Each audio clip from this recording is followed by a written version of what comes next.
decided not to choose between my hair and my health, and neither should you. Welcome to Birdie, the low-tox lifestyle for the health-conscious blonde.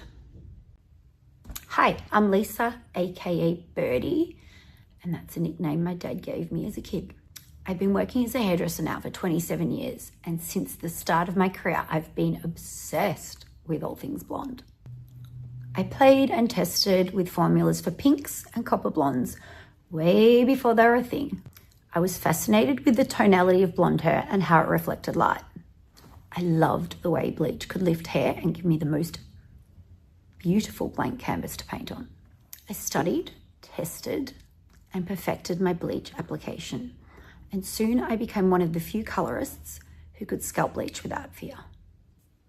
These days I'd be called a blonde specialist, but I'm really a blonde alchemist, bringing together my skills as a blonde colorist, my passion for low-tox ingredients, and my geeky science obsession with formulas to create a haven of all things blonde hair. So let's start with my story and my journey to create my own line of hair care, bleaches, and soon skincare. I started my hairdressing career in my early 20s, and this led to my fascination with natural health. I know, totally unrelated, but stay with me and I'll explain.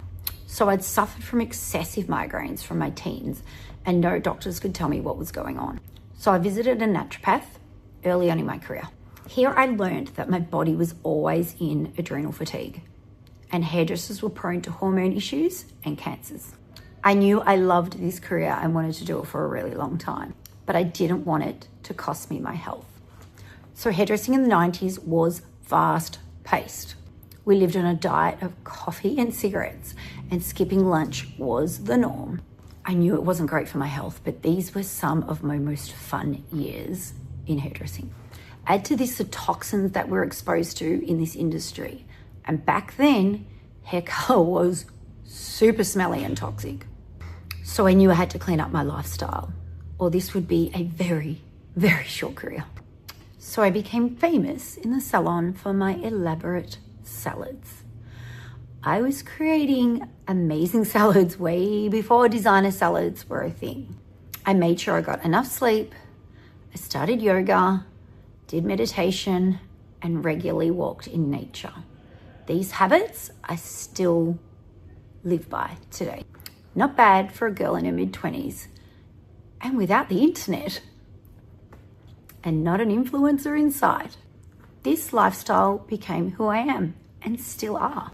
I soon got used to all the negative comments from friends, most of whom I've watched age quite fast and come across many health issues as they've gotten older, something I've been lucky to avoid. Since then, I've had 3 kids who are all nearly adults. And as a mum, I've always read food labels and been aware of the tricks of the food industry to get kids addicted to junk food. I believe health starts from within.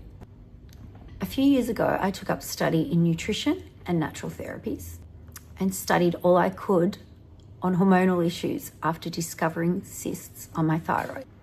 I knew there was more to the equation than food because I pretty much had this area covered. Since starting my own range 5 years ago, I have become aware and shocked at the amount of toxins in hair and skincare. I've always read the food labels, and now I'm reading the product labels. The most surprising part was the amount of hormone disrupting ingredients that women were slathering on their hair and skin daily. We presumed they were safe because we trusted the system. I feel over the last 5 years, the toxicity has gotten worse in hair and skincare, mainly due to heavy marketing and social media influence. These companies are wanting higher and higher profits, and they don't care about your health. There is very little regulation on what levels of ingredients can be safely used in products and what can be claimed on the front of the bottle and in their marketing. The rates of hormone imbalances, endometriosis, and most recently, perimenopausal symptoms have skyrocketed. I regularly shop at farmers markets and eat organic and pesticide free where I can because the toxins in our food is now common knowledge. But your skin is also an absorption channel for your body. And most of the ingredients added are made synthetically in a lab. This is why your shampoo works at the start, makes your hair feel great, but ends up having no long-term benefits for your hair. The results are purely cosmetic. Your body does not know how to process synthetics. So if you're new to the low-tox lifestyle or just looking for your tribe, join me as I take you through my health tips, ingredients breakdowns, and the BS that you are being fed daily on your socials from the hair and beauty industry.